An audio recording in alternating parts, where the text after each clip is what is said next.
Magandang umaga po sa inyong lahat, mga kabisdak, wherever you are in the world. Good morning, good afternoon, good evening. For today's live streaming, pag-usapan natin itong issue ng Will Navarro, SBP controversy. Now, nung una nating marinig itong issue, noong ito ay pumutok na hindi daw binigyan ng clearance ng SBP or Samahan ng Basketball ng Pilipinas itong si Will Navarro, Gilas, no? Member na makapaglaro sa KBL or Korean Basketball League. Marami po, no? Marami po ang naghimutok. Maraming mga basketball fans na nagalit, no? Nagalit sa SBP. At marami ring mga players na kasalukuyan naglalaro sa abroad, no? Overseas players. Una na nga dito si Kai Soto na nasa NBL or National Basketball League ng Australia. Nagsalita rin sina Ray Parks, Kefe Rabena, RJ Abarientos, no, marami. At yung mga basketball fans is nagalit, no? Nagalit sa hakbang ng SBB. Bakit ba hindi pinayagan, no? Para bang ayaw nilang mag-improve, ayaw nilang matupad ng isang Pilipino yung kanyang pangarap na makapaglaro sa ibang bansa, no? To improve both professionally at personally. Pero napagtanto rin po natin, no, na may dahilan. May dahilan pala ang SBP. At ito, basahin natin kung ano ang dahilan. Bakit kayo na lang hindi binigyan ng clearance ng SBP itong si Will Navarro para makapaglaro sa KBL? At ito, galing sa Spin.Ph na isinulat ng isang batikang manunulat, sport analyst na nakabase sa Chicago na si Homer Sison. At ito'y pinamagatang Lessons to Learn in Will Navarro SBP Stalemate. If you want to be free, don't sign on dotted line. Yan yung kanyang unang payag. I am pulling for William Navarro to be able to play basketball overseas, where I am confident he will represent the Philippines with grace on and off the court. So yan po ang pahayag ng batakang analyst, no, na si Homer Sison, na gusto rin niya, no, makita itong si Will Navarro na makapaglaro overseas at maka-represent, no, ang bansang Pilipinas. At sa patuloy na pagbasa natin, I am also hoping that he can monetize his unique skills to the fullest extent that free enterprise will allow. At siya rin po ay umaasa na pagkakitaan rin ni Will Navarro ang kanyang basketball skills. But ito, basahin natin ang dahilan. But first things first. He needs to untangle the rope that ties him with Gilas. At yun, kailangan daw ni Will Navarro na putulin ang tali, no? So ibig sabihin, kung meron siyang kontrata with Gilas, kailangan niya itong marisolba.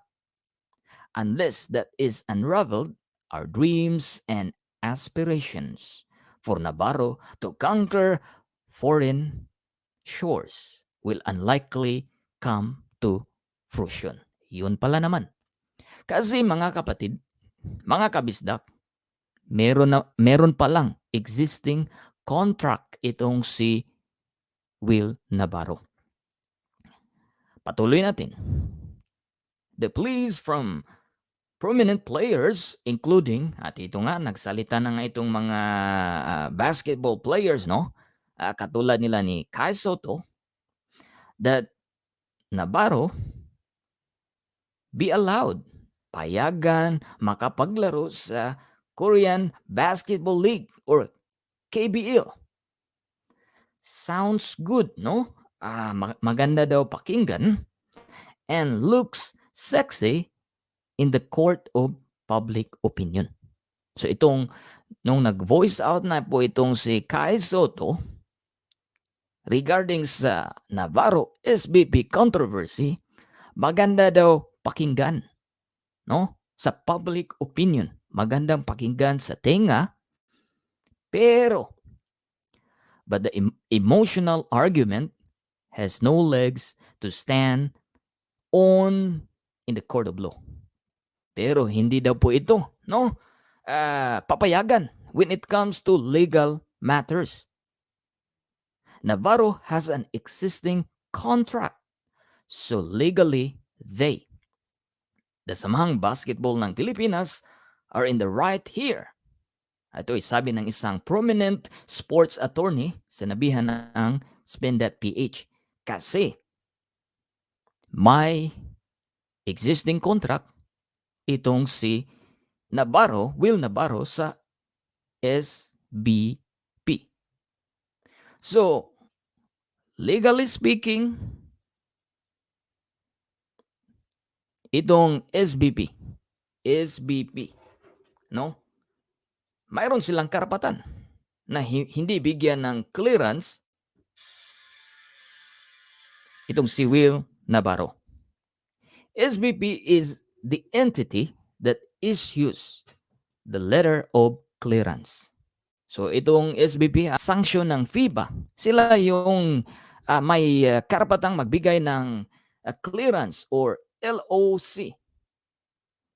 If a player has an existing contract, there's no choice but to deny. So, kasi itong SBP, sila itong nag-protect rin sa mga local league dito sa bansa. So kung may player na gustong pumunta ng ibang bansa para makapaglaro, pero meron siyang existing contract dito sa bansa, for sure, hindi yan papayagan ng SBP. And that's the purpose of the LOC, to determine if a player has an existing contracts. The lawyer who requested na hindi magpapakilala, ayan yung explanation niya. As long as he is contractually married to Gilas and his PBA mother team, Northport, FIBA will not sanction all attempts Navarro will make to play overseas. As long daw na mayroong kontrata itong si Will Navarro, no? Hindi talaga ito papayagan ng SBP. If a professional has an existing contract, it should be honored. Ito ang pahayag ni SBP Executive Director Sonny Barrios. At sabi naman ni Homer Sison, I agree, no? Kung mayroong existing kontrata, ang isang player, kailangan daw i-honor po ito. The SBP's refusal to write an LOC for Navarro is fueled only by a desire to exercise its rights to protect its assets. Otherwise, there will be a prison break and the Gilas pool will always be drained. So ang purpose daw ng SBP kaya hindi pinayagan si Will Navarro para protektahan ang Gilas pool. At the same time, pinatupad lang nila ang kanilang rights para itong kanilang assets, no, hindi mawala. By the same token, it is easy to understand the fans' outrage. Yun. So, ano daw? Maraming mga fans no ng basketball, naintindihan rin po natin bakit maraming nagalit. Para bang mayroong pinapaboran. Kasi marami namang mga players na pinayagan na makapaglaro sa ibang bansa kahit mayroon pang kontrata, existing contract sa kanilang mother team.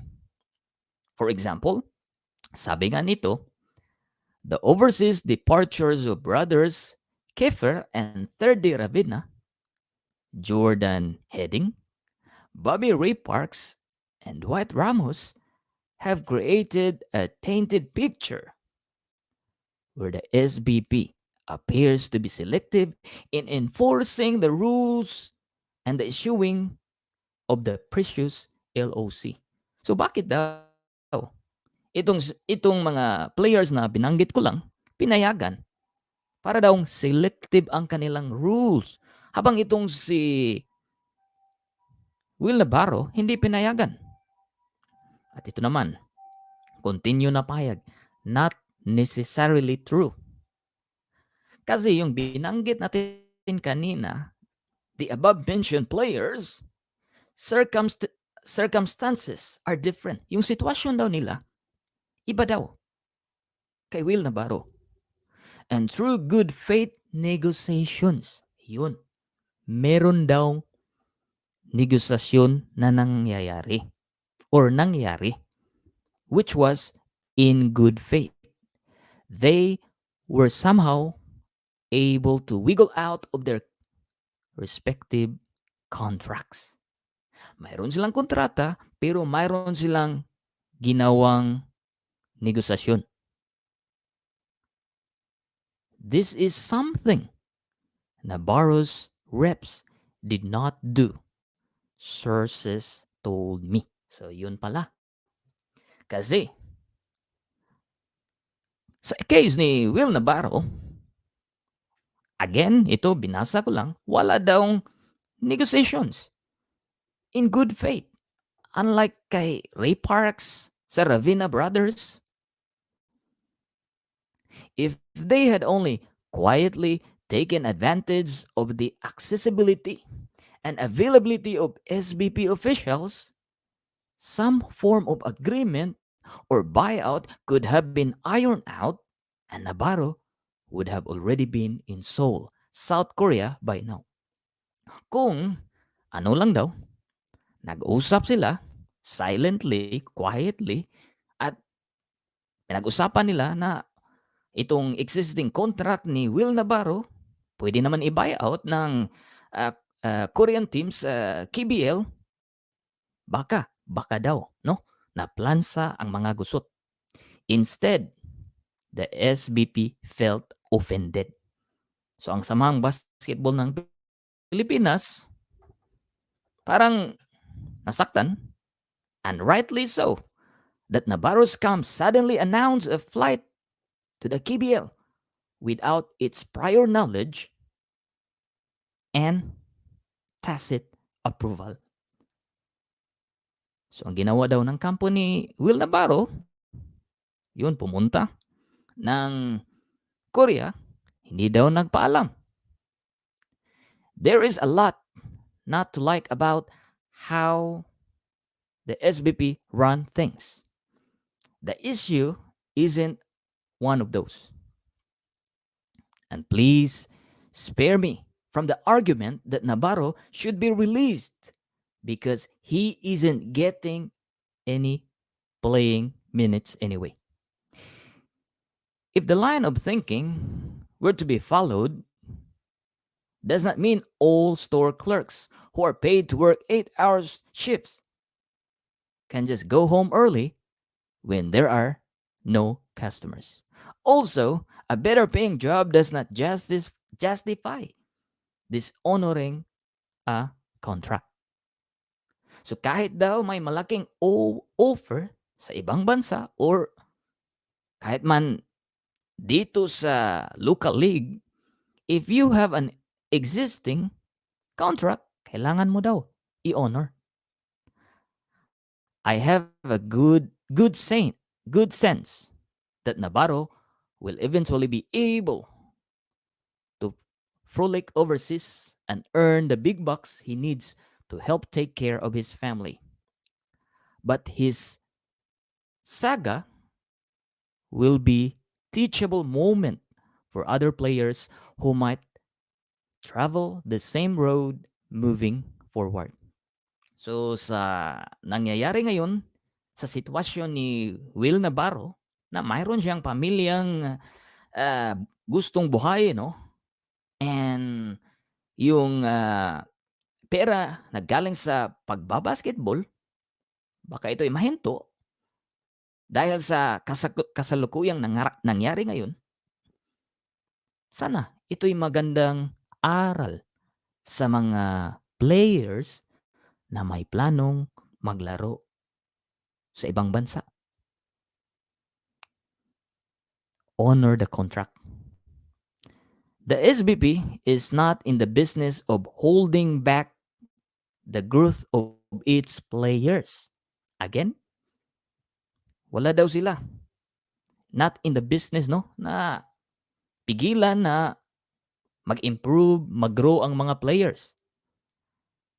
But you can count on the federation to always keep a stiff arm to those who blatantly ignore their contractual obligations. Wala daw sa vocabulary ng SBP na itong mga young talents sa bansa, pipigilan nilang mag-improve, mag-grow. Pero hindi nila gusto yung may kontrata kang pinirmahan at hindi mo ito i-honor. It is your contractual obligations. So ito, if you really truly want to be free, so kung gusto mong maging malaya without any obligations, hindi ka matali sa kontrata, don't sign on the dotted line. So yun lang po, mga kabisdak. At dahil nga dito, no, maraming mga players na nag-react para daw hindi gusto ng SBP na mag-improve ang isang Filipino players na makapaglaro overseas. But meron naman silang dahilan kung bakit hindi nila binigyan ng LOC o letter of clearance itong si Will Navarro. Dahil naman pala mayroong existing contract sa SBP at saka sa mother company na Northport. So ano ang makukuha natin na aral sa sitwasyon na ito? Una, honor the contract. If sa tingin ninyo, if you, a player, sa tingin mo, hindi maganda ang programa ng Gilas, don't sign the contract para you will be freed for whatever contractual obligations na ma-encounter mo in the future. So, maraming salamat. Yun lang po. This is BizDac Travel is you. Ni Will Navarro at SBP. Again, this ang binasa natin na news source galing sa Spin.Ph, isinulat ni Homer Sison, at yung larawan makikita ninyo sa thumbnail, galing po yan kay hoopjunkie. Maraming salamat. Thank you. And let's enjoy sports. Mabuhay.